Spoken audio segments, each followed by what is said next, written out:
Harta disita semua, bayar lunas uang pengganti, tapi tetap di penjara seumur hidup. Siapa dia? Ayo simak videonya sampai akhir agar kalian jadi ngerti.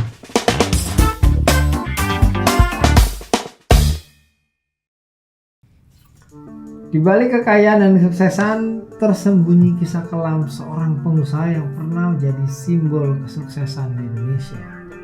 Beni Cokro.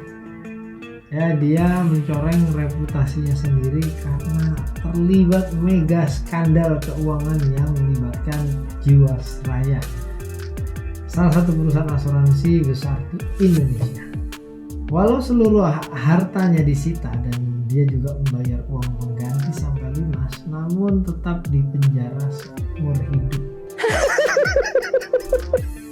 Beni Cokro ini merupakan seorang pengusaha sukses yang tersangkut kasus penyalahgunaan dana investasi Jiwasraya yang nilainya mencapai triliunan rupiah.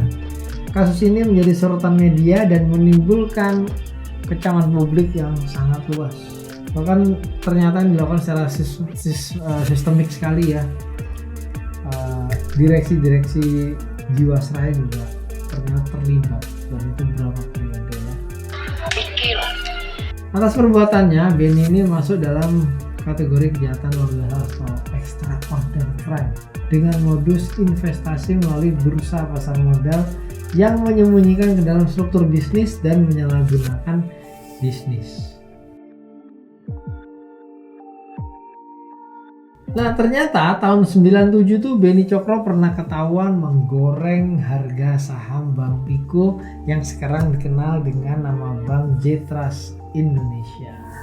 Bencok, begitu panggilannya media ya dari Beni Cokro, melakukan short selling atau transaksi jual tanpa memiliki saham sebenarnya.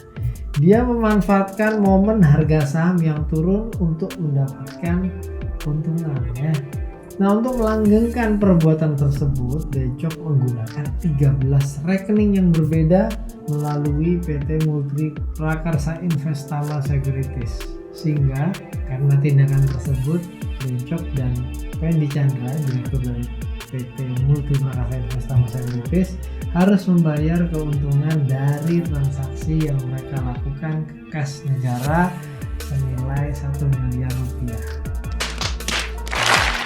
Tak hanya kasus ini, perusahaan Manley Unitama Finance dan Hansen Industri Utama, sekarang dengan Hansen International, milik Bencok juga pernah terjerat kasus di Otoritas Jasa Keuangan. Karena kedua perusahaan itu tidak menyampaikan informasi mengenai transaksi yang sedang berjalan secara transparan ya. Karena inilah kalau jadi perusahaan publik itu harus punya transparansi. OJK itu compliance-nya juga tinggi banget. Oke. Saat itu namanya sering terseret dalam banyak kasus di pasar modal ya, ketika dia masih menjabat sebagai direktur utama di PT Hansen International. Serta dia juga masih mengendalikan beberapa perusahaan seperti Sinergi Mega Indonesia dan Bills Property Indonesia. Bahkan pada tahun 2018, majalah Forbes menebatkan Bencok sebagai salah satu orang terkaya di Indonesia yang menduduki posisi ke-43 dengan total kekayaan 670 juta US dollar atau setara 9,8 triliun rupiah. Sombong amat. Pada September 2019, PT Jiwasraya yang merupakan perusahaan asuransi pelat merah mengalami keuangan negatif sampai 23,92 triliun. Ketika ditelisik, akar persoalannya dimulai dari tahun 2008 ketika perseroan ini meluncurkan program Jiwasraya Saving Plan. Melalui program ini, perusahaan mendapatkan untung hingga 1,3 triliun. Lalu tahun 2018 kejanggalan ditemukan oleh Asmawi Syam yang menggantikan Hendrisman Rahim sebagai direksi. Asmawi menemukan kejanggalan pada laporan keuangan perusahaan yang terbukti ketika salah satu kantor akuntan publik mengoreksi laporan keuangan laba dari Jiwasraya, di mana laba pada laporan keuangan pada tahun 2017 dari 2,4 triliun menjadi 428 miliar rupiah. Gila tuh banget itu ya.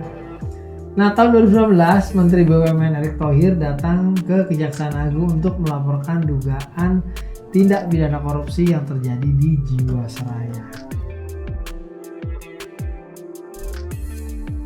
Penuntut umum memaparkan tahun 2018 Beni Cokro dan Heru Hidayat ditunjuk oleh Dirut Hendrisman, Direktur Keuangan Hari Prasetyo dan Kepala Badan Syah Mirwan untuk mengelola dana produk Jiwasraya berupa non-saving plan dan saving plans hingga premi korporasi sekitar 91 triliun rupiah.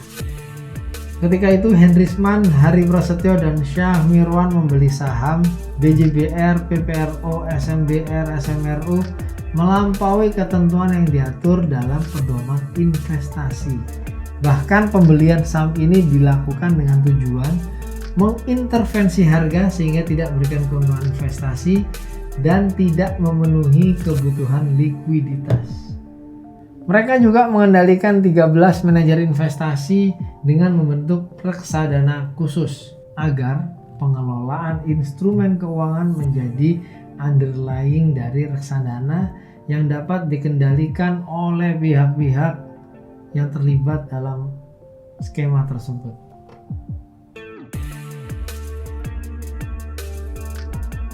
Akhirnya pada Selasa 14 Januari 2020, Kejaksaan Agung resmi menetapkan Beni Cokro sebagai tersangka dalam kasus korupsi Jiwasraya.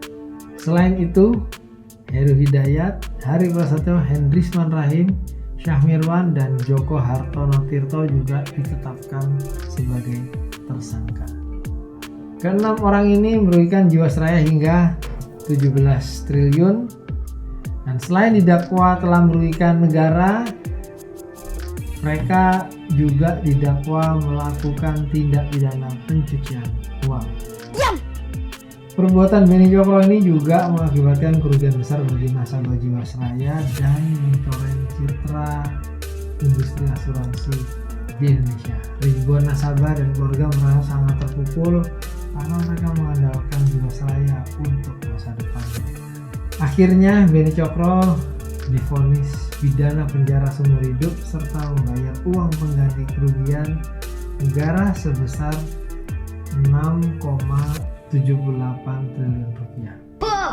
Kasus ini menjadi pengingat bahwa pentingnya transparansi, integritas, dan pertanggungjawaban dalam dunia bisnis. Jadi jangan main-main, sepandai-pandai tupai melompat akhirnya akan jatuh juga. Sementara itu saat ini Jiwasraya terus berjuang untuk memulihkan kepercayaan masyarakat dan memberikan komitmen akan mengembalikan hak nasabah serta memperbaiki manajemen keuangan mereka. Pemerintah juga terus serta memberikan komitmen untuk mencegah terulangnya skandal semacam ini di masa depan. Gimana? Nggak habis pikir ya, kok bisa kasusnya itu gede banget dan dilakukan berjamaah seperti itu oleh para direksi. Kerugian negaranya juga nggak main-main. Nah, kalau ada pertanyaan lagi terkait kasus investasi atau mau kasih update info soal kasus investasi terkini, tulis di kolom komentar ya, dan coba di share ke lainnya juga agar ikutan jadi ngerti.